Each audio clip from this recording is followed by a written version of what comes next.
In the heart of Birmingham, Alabama, a black man named Ethan Reynolds owned a struggling auto repair shop. On a freezing Thanksgiving evening, while most people gathered around dinner tables with their families, he made a different choice. He stopped to help a stranded family whose car had broken down on the highway. Ethan sacrificed his own holiday plans to get them back on the road. What he didn't know was that this simple act of kindness would set off a chain of events that would change his life forever. Ethan sat hunched over his desk in the dimly lit office of Reynolds Auto Repair, rubbing his temples as he stared at the pile of unpaid bills scattered before him. The numbers weren't adding up. Business had been slow for months, and with the economy struggling, fewer people were coming in for repairs unless absolutely necessary. His once thriving shop, built with years of sweat and dedication, was now barely staying afloat. He had already let one of his mechanics go, and if things didn't improve soon, he would have to make even tougher decisions. The thought of closing down weighed heavily on him. This shop wasn't just a business, it was his father's legacy, something Ethan had worked tirelessly to keep alive. Outside, the late November wind howled, rattling the windows and sending a chill through the garage even with the heater running. It was the day before Thanksgiving, and while most people in Birmingham were busy preparing for a warm meal with family, Ethan was stuck here trying to figure out how to keep the lights on for another month. His phone buzzed, breaking his concentration.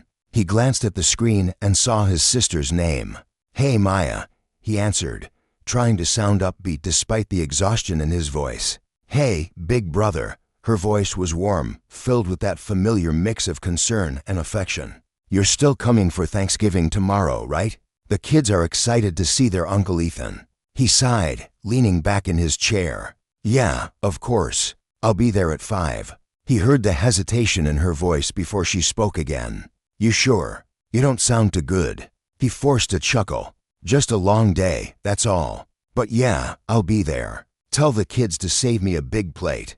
"You got it," she said, but the concern in her voice lingered.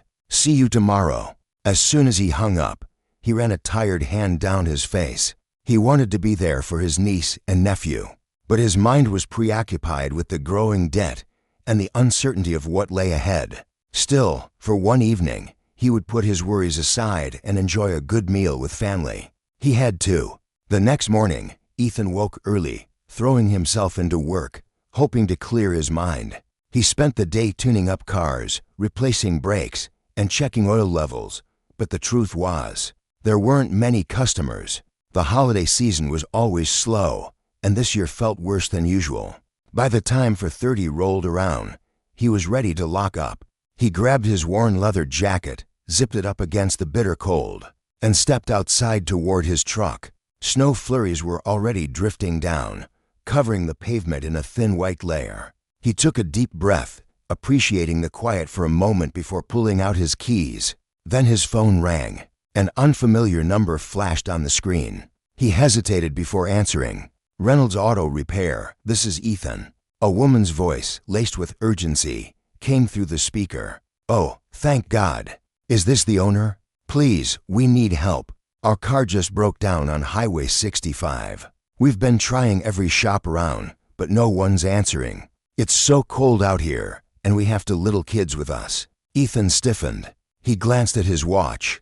He was supposed to be on the road to his sister's house right now. The smell of cornbread, collard greens, and turkey had already been in his mind since this morning. He thought about his niece and nephew, how excited they were to see him. But then he heard the faint sound of children crying in the background through the phone. And that was all he took. "Where exactly are you?"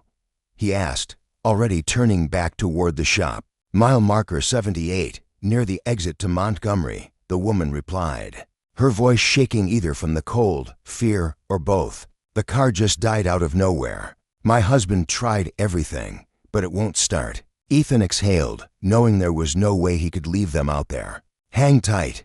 I'll be there as soon as I can." He quickly called Maya. "Listen, sis, I'm really sorry, but something came up. There's a family stuck on the highway, and they've got kids with them. I've got to go help." There was a pause, but then she sighed. "I knew you'd say that. Just be careful, okay? And if you finish early, there's still a plate waiting for you." "Thanks, Maya," he said, already grabbing his tools. "I'll see you soon." As he pulled out of the parking lot, the snow began falling harder, making the road slick. His truck's headlights cut through the early evening darkness. As he navigated the nearly empty highway, he had seen enough roadside accidents to know how dangerous it could be, especially in this weather. After 20 minutes, he spotted a black SUV parked awkwardly on the shoulder, its hazard lights blinking against the growing snowfall. A man was standing outside, waving a flashlight. Ethan pulled over and stepped out, his boots crunching against the icy pavement. The cold hit him immediately, seeping through his jacket, but he ignored it. The man, who looked to be in his early 40s with a strong build, was clearly distressed. "Are you Ethan?" "Yeah, you must be David," Ethan replied, shaking his gloved hand. "What happened?" "I have no idea," David said, running a hand over his shaved head. "1 minute everything was fine, then the engine just cut out. Won't turn over, no lights, nothing." Ethan nodded and peeked into the car. Inside, a woman, Sarah, he assumed was wrapped in a blanket, holding their 2 young kids close. The kids, no older than 6 or 7, looked up at Ethan with wide, frightened eyes. He turned back to David. "Pop the hood. Let's see what we're dealing with." The moment he checked the engine, he knew this wasn't going to be an easy fix. The electrical system had completely shut down, and with the cold setting in, the battery was likely frozen. "Bad news," he said, closing the hood. "This isn't a quick roadside fix. You're going to need a tow and a warm place to wait while I work on it." David glanced at his wife, then back at Ethan. "How long?"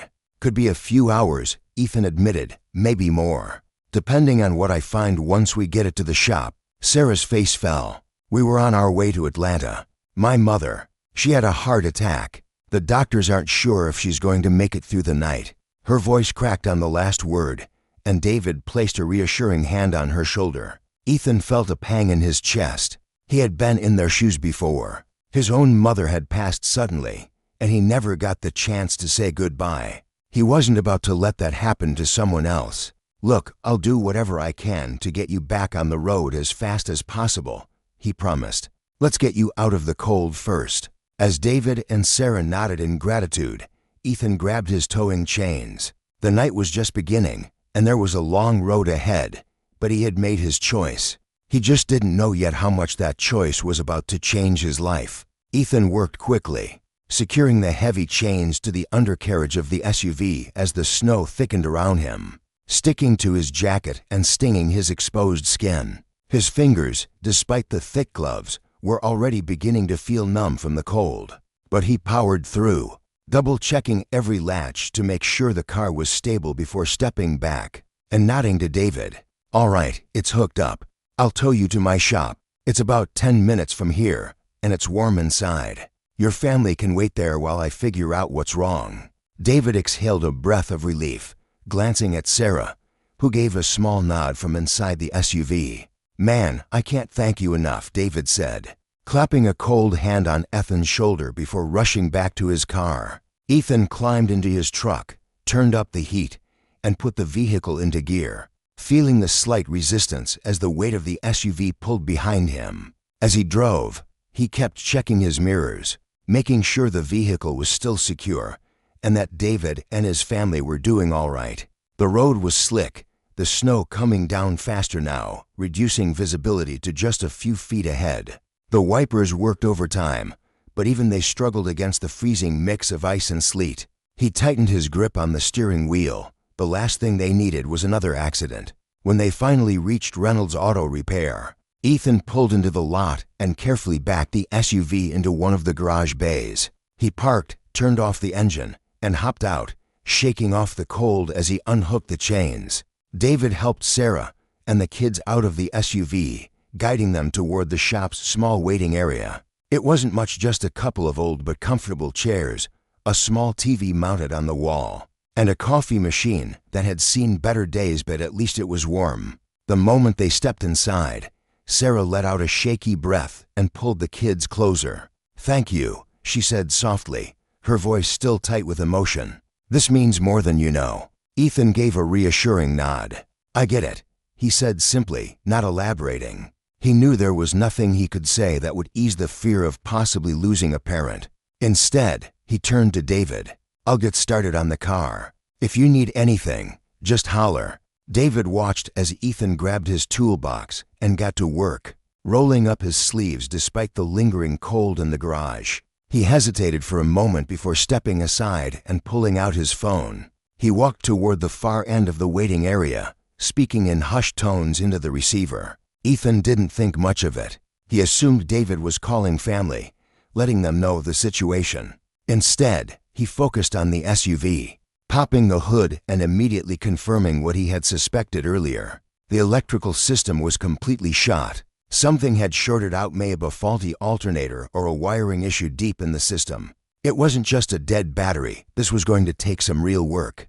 He let out a long breath, rubbing a hand over his beard as he calculated the fastest way to fix it. He wasn't about to let this family stay stranded any longer than necessary, especially not with two little kids who looked like they were barely holding it together.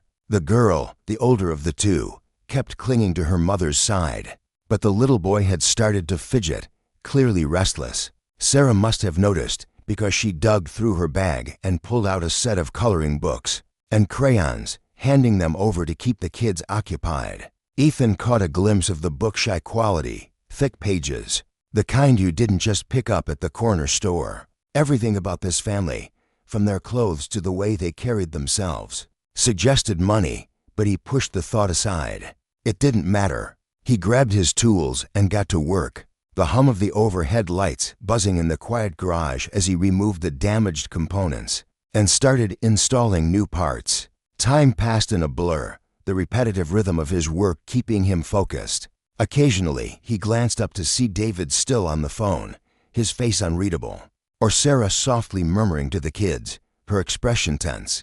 He worked faster. He knew what it felt like to sit in that kind of uncertainty, to be helpless in the face of something you couldn't control. He remembered the night his own mother had been rushed to the hospital years ago, how he'd sat in a cold waiting room, praying for more time, how those prayers had gone unanswered. He clenched his jaw and tightened a bolt.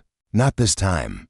By the time he was finishing up, his hands were aching, stiff from the hours of work. He wiped his forehead, smearing grease across his skin before stepping back and rolling his shoulders. The SUV was running again, the engine humming steadily under the hood.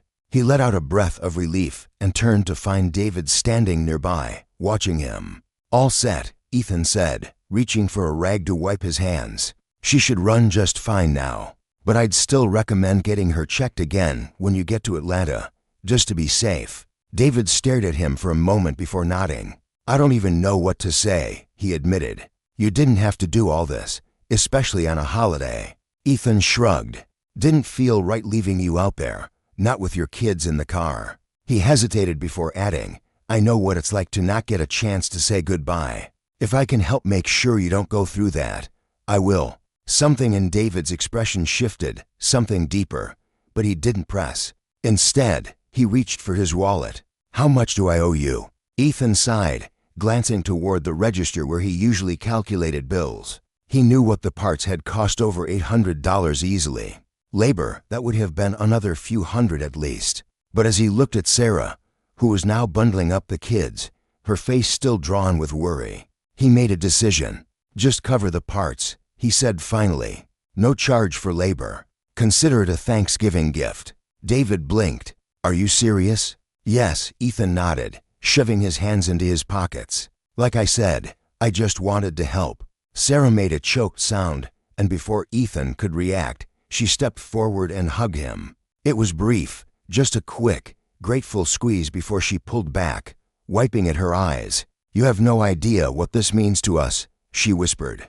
David pulled out his wallet and handed Ethan enough cash to cover the parts, then reached into his coat pocket and pulled out a business card. "Take this," he said, pressing it into Ethan's hand. "If you ever need anything, call me." Ethan barely glanced at it before slipping it into his pocket with a nod. "Safe travels," he said as David and Sarah gathered their kids and headed for the SUV. The kids waved shyly before climbing inside, and then just like that, they were gone, disappearing into the snowy night. Ethan let out a breath, rubbing his hands together for warmth before locking up the shop. He was exhausted, his body sore, but there was something deeply satisfying about knowing he had done the right thing. He had no idea that the business card now sitting in his pocket would soon change everything. The next morning, Ethan arrived at his shop earlier than usual, the crisp morning air biting at his skin as he unlocked the garage doors. The heater had barely warmed up the space when he shrugged off his jacket and got to work,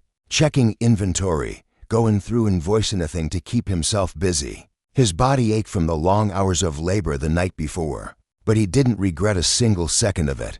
He hadn't thought much about David or his family since they left. He had done what needed to be done, nothing more. Still, something about their gratitude had stuck with him in a way he couldn't quite explain. Maybe because it had reminded him of his mother, of all the time she had put others before herself, of how she had taught him that kindness wasn't about expecting anything in return. It was just about doing what was right. It wasn't until he reached into his pocket, searching for a pen, that his fingers brushed against the small rectangular card David had handed him. He pulled it out, glancing at it absently at first, but the moment he read the name, his breath caught in his throat. David Wilson, CEO, Wilson Automotive Group. His eyes flickered to the company logo, the sleek silver insignia that had been stamped onto countless auto parts he had installed over the years. Wilson Automotive wasn't just some local business. It was one of the largest automotive manufacturers in the country, supplying parts to repair shops and dealerships across the nation. Ethan let out a low whistle, leaning against his workbench as he processed the realization. He had spent hours fixing the car of one of the most powerful men in the industry, and he hadn't even known it. A part of him wondered if he should have charged full price, but that thought was fleeting. He shook his head, chuckling under his breath. It wouldn't have changed a thing. He had done what was right, and that was all that mattered. The rest of the day passed uneventfully, but as the week went on, the weight of his financial troubles settled back onto his shoulders. Business remained slow, the phone barely ringing, and with the end of the month approaching, the overdue bills stacked higher. He tried to ignore the stress, tried to keep his head down and push through, but the reality was impossible to escape. The bank had already sent him a final notice if he didn't come up with the money soon. Reynolds Auto Repair wouldn't just be struggling, it would be gone.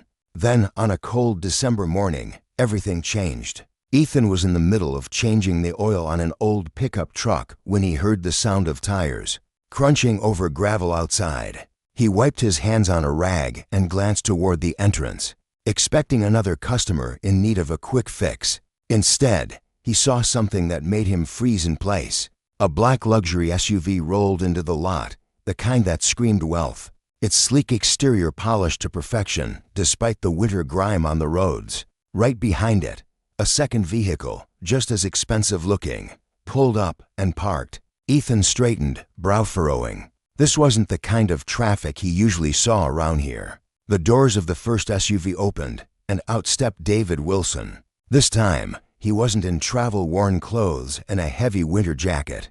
He was wearing a sharp-tailored suit, the kind that probably cost more than what Ethan made in a month. Ethan tossed the rag onto the workbench and walked forward, wiping his hands on his jeans as David approached. "Morning," Ethan greeted, trying to keep his voice neutral. "Didn't expect to see you again."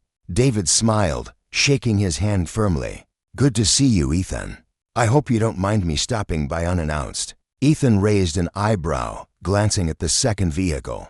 Two men in business attire stepped out, both looking like the kind of guys who dealt in numbers and contracts. "I'd say I'm a little surprised. Everything all right with the car?" David chuckled. "The car is running perfectly, thanks to you. But that's not why I'm here." He glanced around the garage, taking in the worn equipment, the faded paint on the walls, the signs of a business that had seen better days. "I did some research on you after that night, asked around. You've got a hell of a reputation, Ethan. People trust you. They say you do honest work, that you don't cut corners, that you take care of folks even when it costs you." Ethan shrugged, suddenly feeling self-conscious. "Just doing my job." David nodded. "That's exactly what I'm looking for." He gestured toward the two men standing by the second SUV. "I'm expanding Wilson Automotive. We're launching a network of certified service centers across the country, places where people can go knowing they'll get fair pricing and quality work. No dealership upselling, no hidden fees, just honest service from people who know their craft. And I want this shop to be our first flagship location." Ethan blinked. He was certain he had misheard. "You want my shop?" David shook his head. "I want you. This place has something money can't buy, trust. Your name means something in this community. That's what we need. And I don't want to take it away from you. I want to invest in it." Ethan crossed his arms, skeptical. "And what does that investment look like?" David smiled. "Full funding for renovations, new equipment, additional staff, whatever it takes to bring this place up to speed. You'd still be the owner. You'd run it the way you see fit. The only difference? You'd have the full backing of Wilson Automotive. No more worrying about bills. No more struggling to keep the doors open." Ethan stared at him, struggling to process what he was hearing. He had spent the past few months wondering how he was going to save his shop, and now here was a man offering him everything he needed on a silver platter. It felt unreal, too good to be true. "What's the catch?" he asked finally. David chuckled. "No catch. Just one condition." He met Ethan's gaze, serious now. "You keep doing what you've always done. Keep treating people right. Keep running this place with the same integrity you showed my family that night. That's what matters to me." Ethan exhaled slowly, his mind racing. He thought about his father, about all the years of hard work that had gone into building this place. He thought about the stress of the past few months, the sleepless nights spent wondering if he was going to lose everything. And then he thought about what this could mean not just for him, but for his community. More jobs, more opportunities, more people getting the help they needed without having to worry about being taken advantage of. He looked back at David, his jaw tightening before he finally spoke. "All right," he said, extending his hand. "Let's do it." David's smile widened as he shook Ethan's hand firmly. "You won't regret this." As the businessman stepped forward with paperwork, Ethan took one last look around the shop, the same shop that in just a few months would be transformed into something bigger than he had ever imagined. He had spent years wondering if his hard work and honesty would ever pay off. Now, standing in the middle of his garage, shaking hands with one of the most influential men in the industry, he had his answer. And it had all started with a single act of kindness. The weeks that followed were a whirlwind. Ethan barely had time to process what had happened before the transformation of Reynolds Auto Repair was already in motion. David Wilson wasn't the kind of man to waste time. The moment Ethan signed the contract, things moved fast. The very next morning, a team of contractors arrived at the shop, taking measurements, discussing layouts, making plans for renovations that Ethan had only dreamed about but never thought possible. New lifts, state-of-the-art diagnostic machines, a complete overhaul of the waiting everythings that had once seemed like luxuries for a struggling mechanic were now being installed without him having to worry about a single dime. At first, it was overwhelming. Ethan had spent so long scraping by that the idea of not having to fight for every dollar, of not having to check the bank account before ordering parts, felt foreign. He had built his shop with his own two hands, every tool, every piece of equipment purchased one at a time over years of hard work. Now he was watching crews tear out old machinery and bring in sleek, brand new tools that most independent mechanics would never even get to touch. There were moments when he felt a flicker of doubt, when he wondered if he was losing something in the process. But every time that thought crept in, he reminded himself that the heart of the shop wasn't changing. It was still his. David had kept his word and remained the owner, the one calling the shots. The only difference now was that he had the resources to do what he had always wanted, serve his community without the constant fear of losing everything. He hired back the mechanic he had been forced to let go months ago, then brought on to more. For the first time in a long time, he wasn't just surviving, he was growing. The grand reopening was scheduled for early spring, and as word spread through Birmingham, excitement built. People who had been customers for years stopped by just to see the progress, to congratulate Ethan on what they called a well-earned blessing. But Ethan didn't see it as luck or even as a reward. He saw it as proof that doing the right thing, even when no one was watching, could lead to something bigger than he had ever imagined. One evening, as the final touches were being put in place. Ethan was in his office looking over paperwork when the bell at the front door jingled. He glanced up, expecting one of his employees, but instead, he found Sarah Wilson standing there, her children at her side. The last time he had seen her, she had been exhausted and worried, barely holding it together. Now she looked different and relaxed, at peace. She smiled warmly. "I hope we're not interrupting." Ethan stood, waving her in. "Not at all," he said, setting his papers aside. "Come on in."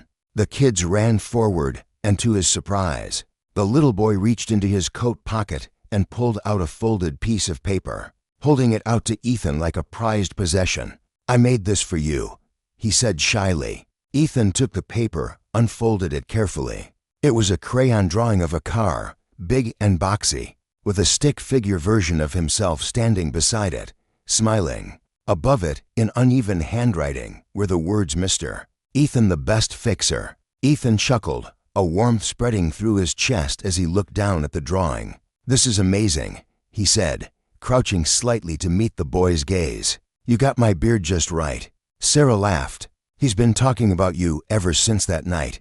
"Both of them have." She paused, her expression turning more serious. "I just wanted to come by and thank you again, properly this time. We made it to Atlanta that night. My mother, she held on just long enough for us to see her. She passed the next morning, but she got to say goodbye to her grandkids. And that was because of you." Ethan nodded, swallowing against the lump in his throat. "I'm glad you made it," he said quietly.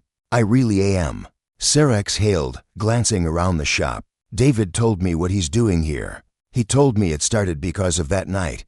She met Ethan's gaze. "You didn't just fix a car, Ethan. You changed everything for us." Ethan shook his head.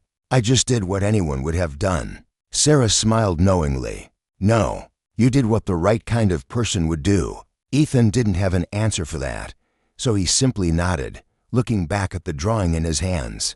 It was simple, just crayons on paper, but it meant more to him than anything money could buy. After they left, he pinned it to the wall in his office, right next to a framed photo of his mother. Because at the end of the day, that drawing was a reminder of why he did what he did. As the grand reopening approached, the shop underwent a final transformation.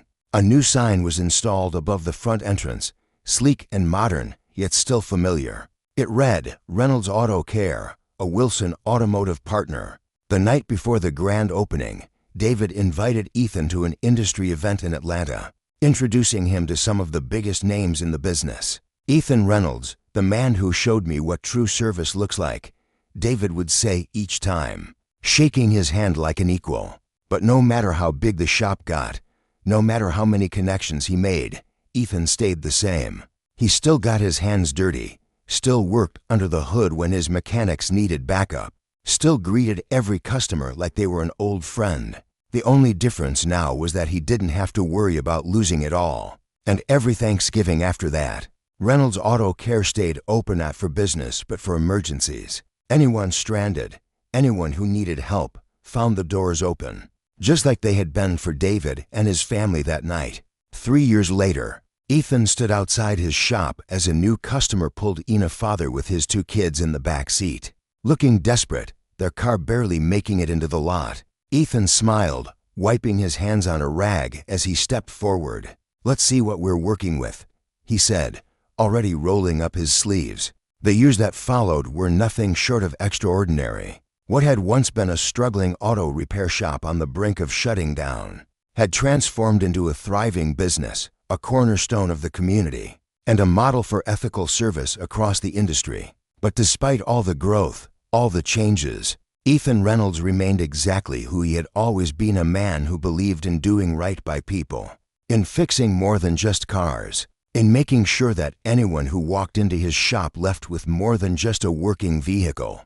Reynolds Auto Care became the flagship service center for Wilson Automotive, the first of many. But no matter how much corporate backing he had, Ethan refused to let it lose the personal touch that had always made it special. Customers still called him by name, and he still knew their storiest single mother who struggled to afford repairs, the elderly man who had been bringing his pickup to the shop since the day Ethan's father ran it, the young mechanics who came through his doors looking for work and left with skills they could build a future on. And it wasn't just about the cars. He had created a foundation that trained underprivileged youth in auto repair, giving them a chance to build careers, to learn a trade that could help them stand on their own. David had matched every dollar Ethan put into it, turning what had started as a small local initiative into a statewide program that changed hundreds of lives. Every Thanksgiving, the shop remained open, not for business but for emergencies. It had become a tradition, an unspoken promise to anyone in need. If you were stranded, if you had nowhere else to turn, if the road had left you behind, Reynolds Auto Care would be there for you. The employees volunteered their time, knowing they were a part of something bigger. Ethan always made sure that every stranded traveler who came in that day left not only with their car fixed, but with a warm meal, a cup of coffee, and the assurance that kindness still existed in the world. It was during one of those Thanksgiving shifts, 3 years after that fateful snowy night, that Ethan found himself working on another car late into the evening. A father and his 2 kids had pulled in just as the sun was setting, their car barely making it into the lot. The man had looked desperate, his shoulders heavy with worry, and his little girl had clung to his coat, the same way David's daughter had done all those years ago. Ethan had recognized the look in his eyes. It was the look of someone who had run out of options. Now, as Ethan stood under the bright lights of his garage, wiping his hands on an old rag, he looked up at the father who had been anxiously pacing. "All right," Ethan said, nodding toward the car. "She's good to go. It was just a clogged fuel pump. Shouldn't give you any more trouble, but if it does, bring it back, and we'll take care of it." The man let out a breath of relief, running a hand over his face before shaking Ethan's hand. "I don't even know how to thank you," he said. "We were on our way to see my mother. She's in the hospital, and I was afraid we wouldn't make it in time." Ethan smiled knowingly, glancing toward the man's kids, who were sitting in the waiting area. Flipping through a set of coloring books he kept there just for moments like these. "No charge," he said simply. "Just get to where you need to be." The man's eyes widened. "What? No, I can't let you do that. You just spent hours working on this." Ethan held up a hand, shaking his head. "Consider it a Thanksgiving gift," he said, the words coming naturally. The man stared at him for a long moment, as if trying to figure out if this was real, if there were any strings attached. When he realized there weren't, his shoulders slumped, the tension leaving his body. "Thank you," he said, his voice thick with emotion. "I'll never forget this." Ethan just nodded. "Safe travels." As the man walked away to gather his kids, something tugged at Ethan's memory, familiarity of it all, the desperation, the gratitude, the weight of needing to be somewhere but not knowing if you'd make it. He reached into his pocket and pulled out his old wallet, flipping it open to where he kept a small but well-worn business card. Its edges curled from time. David Wilson, CEO, Wilson Automotive Group. He smiled to himself, shaking his head at how life had come full circle. It was funny how the smallest choices, the moments that seemed insignificant at the time, could shape everything that came after. He turned to head back inside, but before he could, he felt a presence beside him. David had arrived at some point during the night, standing near the entrance of the shop, watching the scene unfold. He wasn't in a suit this time, just a simple jacket, his hands in his pockets, a knowing smile on his face. "You didn't even hesitate," David said. Ethan chuckled. "Didn't even think about it." David nodded, looking around at the bustling shop, at the mechanics working in the bays, at the customers who still lingered, sipping coffee and chatting like they were all part of something bigger than just a business. "You ever think about what would have happened if you hadn't answered that phone call? 3 years ago?" Ethan exhaled, glancing out at the darkened street beyond, the memories of that night playing in his mind. "Yeah," he said. "I think about it all the time."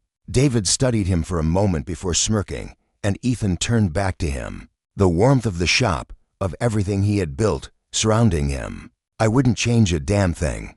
They stood there for a moment, side by side, before David clapped a hand on Ethan's shoulder.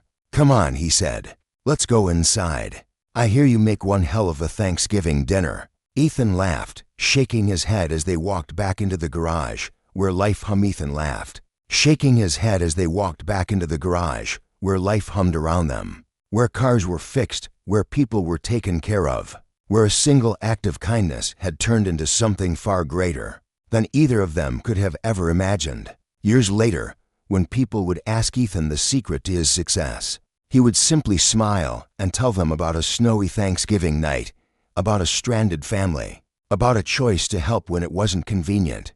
The lesson wasn't complicated, it was as simple as choosing compassion over convenience, service over self-interest. Reynolds Auto Care didn't just fix vehicles, it restored faith in humanity, one customer at a time. And in a world that often seemed cold and indifferent, Ethan had created a warm refuge where kindness wasn't just practiced but celebrated. As the snow began to fall outside, marking another Thanksgiving, Ethan looked around at the shop his father had started, that he had nearly lost, and that now stood as a beacon in the community. He realized that the greatest repair he had ever made wasn't to an engine or a transmission, it was to the broken connection between people. The reminder that we're all just travelers on the same road, sometimes in need of a helping hand. And somewhere in Atlanta, David Wilson was telling his children the story of how a mechanic in Birmingham had changed their lives, teaching them that true wealth isn't measured in dollars, but in the difference you make in someone else's journey. Join Whispers of the Soul to share meaningful stories by subscribing today. Turn on notifications to start each day with profound lessons and heartfelt reminders of the extraordinary power of ordinary kindness.